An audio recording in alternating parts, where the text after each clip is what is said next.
오늘은 사꾼대 목자라는 제목으로 함께 말씀을 생각해 보겠습니다. 두 가지를 한번 살펴보려고 하는데요. 우리가 신앙생활을 하면서 올바르게 잘 분별해야 될 그런 어떤 하나님의 말씀을 배우고 또 가르치는 그런 관계들에 대해서 좀 얘기를 해보려고 합니다. 그냥 이 세상이 다 좋은 사람들만 있고 다 양심적으로만 사람들이 생활한다면 뭐 아무 문제될 게 없겠죠. 그러면 사람들의 말을 다 믿을 수 있을 것이고 또 어떤 사람이 또 우리에게 주는 여러 가지 어떤 서비스라든가 그런 어떤 행위들에 대해서도 전부 신뢰하고 우리가 그런 것들을 받아들일 수가 있을 겁니다. 하지만 안타깝게도 세상에는 물론 좋은 사람이 더 많이 있습니다만 또 그렇지 않은 사람들도 꽤 존재하게 됩니다.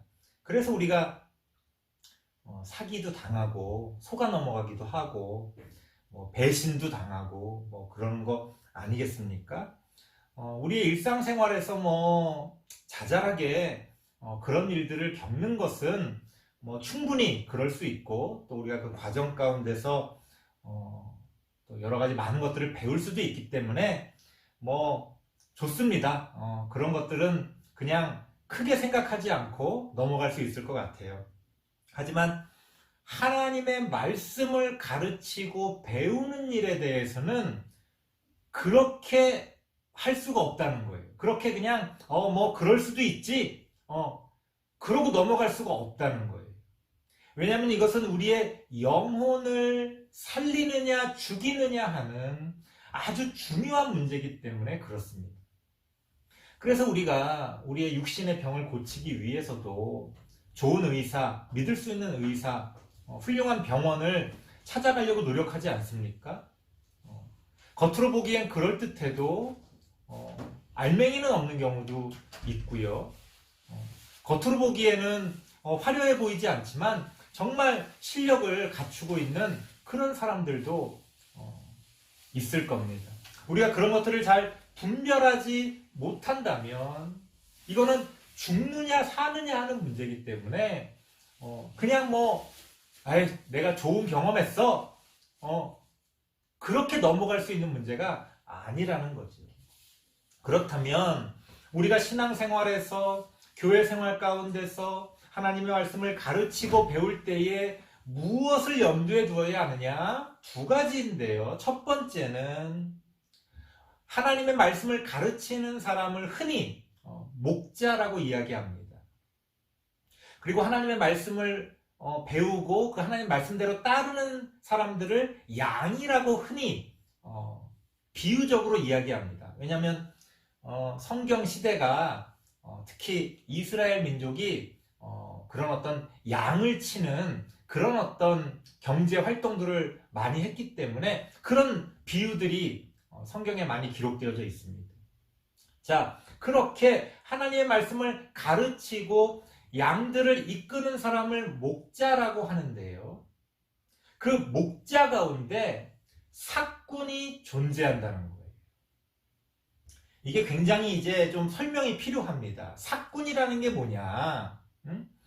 그냥 그 일반적인 원어의 뜻을 생각해 보면 그냥 돈을 받고 일하는 사람이에요. 그런데 우리말 번역에서는 단지 돈을 받고 일하는 사람이 한두 명이 아니잖아요. 그리고 거의 대부분 다 돈을 받고 일하지 않습니까? 그럼 자원봉사를 꼭 해야 되느냐? 그 얘기를 하고 있는 게 아니에요. 우리말에서 번역을 사꾼이라고 한 이유는 이런 어떤 어감을 우리에게 알려주기 위한 겁니다. 뭐냐면 단지 돈을 받고 일하기 때문에 문제가 있다는 게 아니라 돈만 생각하는 사람이라는 거예요. 자신이 하는 일에 대한 어떤 자부심, 자신이 맡은 일에 대한 어떤 책임감, 그런 것들이 없고 그저 돈만 보고 일하는 사람이라는 의미에서 오늘 성경이 사꾼이라는 단어를 우리에게 들려주고 있습니다. 무슨 얘기냐? 우리 목사님들도 저도 마찬가지입니다. 교회에서 월급을 받고 사례비를 받습니다. 돈을 받기 때문에 사꾼이고 돈을 안 받으면 사꾼이 아닌 게 아니라 그 안에 있는 정체성. 과연 그 사람이 돈만 보고 일을 하는 것이냐? 아니면 더 중요한 가치들을 생각하느냐? 그 차이를 이야기하고 있는 거예요. 안타깝게도 꽤 많은 목자들이 돈만 위해서 그 목자의 일을 감당한다는 거예요. 안타까운 사실이죠. 전부 좋은 사람이었으면 좋았을 텐데 그렇지 못한 경우가 있다는 거예요.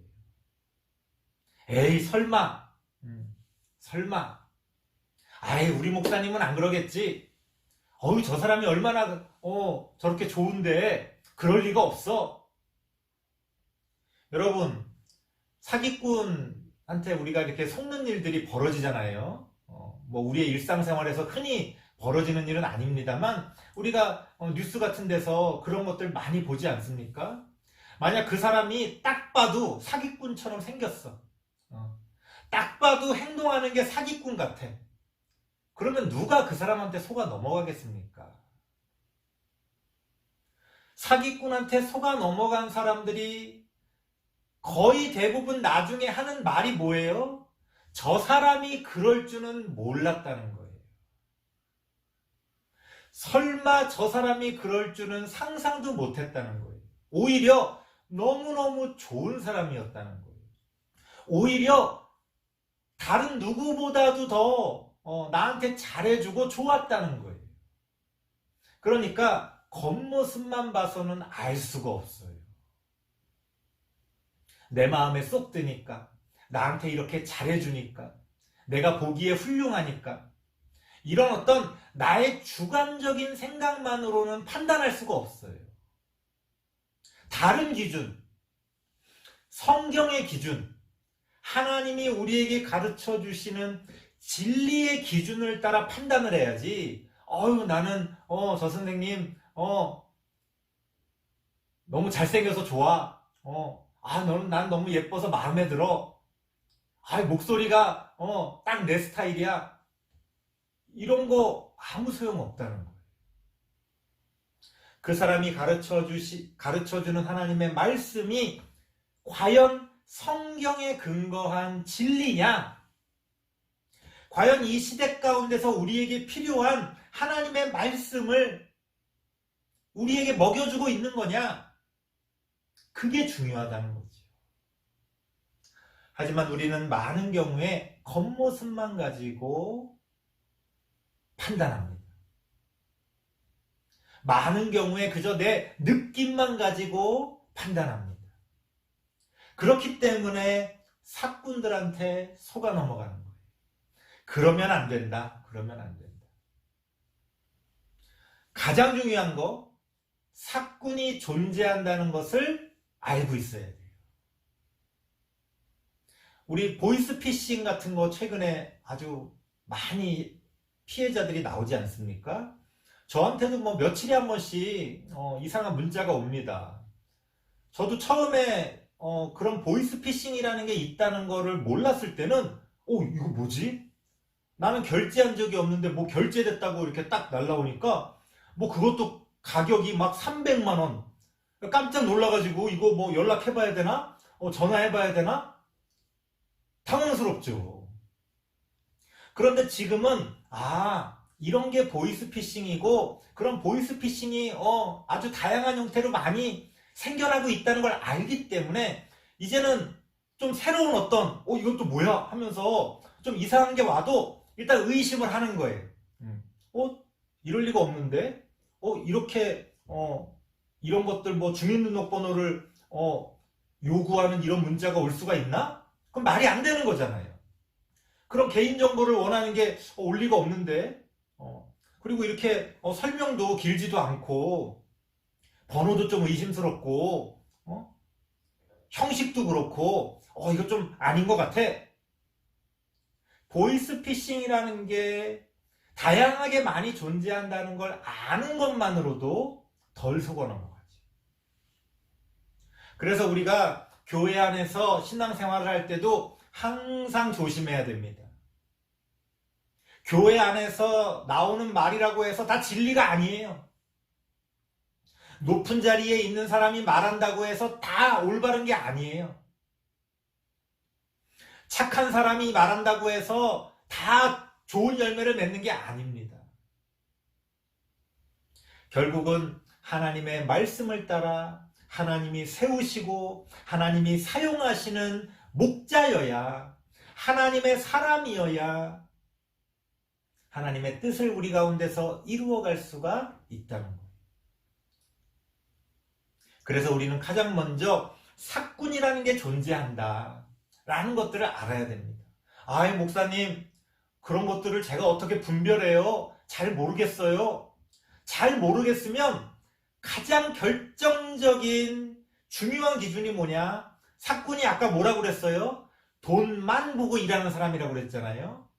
사꾼들은요, 처음에는 굉장히 좋은 사람인 것처럼 자신을 포장하지만 시간이 흐를수록 그 사람의 말과 그 사람의 선택이 무엇을 따라가겠습니까? 돈을 따라간다는 거예요. 그걸 보면 알 수 있어요. 처음에 좋은 관계를 유지했기 때문에 우리는 에이, 설마 그럴 리가 없어 라고 생각하지만 객관적으로 생각해 보세요. 어떤 것들을 선택하고 행동할 때 정말 더 가치 있는 양들을 위해, 교회를 위해, 하나님을 위해 선택을 하느냐, 아니면 돈을 위해 선택을 하느냐. 물론 말로는 다 국민을 위해서, 말로는 다 교인들을 위해서, 말로는 그렇게 이야기하겠죠. 하지만 언뜻 드러나는 그 사람의 모습 가운데서 우리는 분별할 수가 있습니다. 사꾼은 돈을 쫓아간다. 그렇게 우리가 분별할 수가 있다는 거예요. 그렇다고 해서 모든 책임이 사꾼에게만 있지는 않습니다. 오늘 성경을 보니까 14절 말씀에 예수님께서 이렇게 말씀하십니다. 나는 그런 사꾼이 아니고 나는 선한 목자다. 그러면서 뭐라고 말씀하시느냐? 나는 내 양을 알고 양도 나를 안다. 이렇게 이야기합니다. 무슨 얘기냐? 사꾼도 문제지만 양도 문제가 될 수 있다는 거예요. 무슨 얘기예요? 오늘 본문의 앞부분에 보면 이런 이야기가 나옵니다. 양들은 목자의 음성을 안다는 거예요. 정말 하나님을 믿고 하나님을 따르고자 하는 사람들은 무엇이 진리인지, 무엇이 옳은 것인지를 어느 정도 분별할 수가 있다는 거예요. 그러니까 양들이 나는 사꾼에게 속았어요 라고 말할 수도 있겠지만, 또 어느 한편에서 보자면 그 양들이 목자의 음성을 너무나 몰랐기 때문에, 혹은 목자의 음성을 듣고 싶지 않았기 때문에 사꾼을 따라가는 일도 벌어진다는 거예요. 우리의 욕심이 그렇게 우리의 눈을 가리고 우리의 귀를 막아버립니다. 그렇기 때문에 우리들 스스로도 과연 내가 하나님을 바르게 믿고 정말 내가 진리를 알고자 하는 그런 마음이 있느냐? 우리의 모습에 대해서도 살펴봐야 됩니다.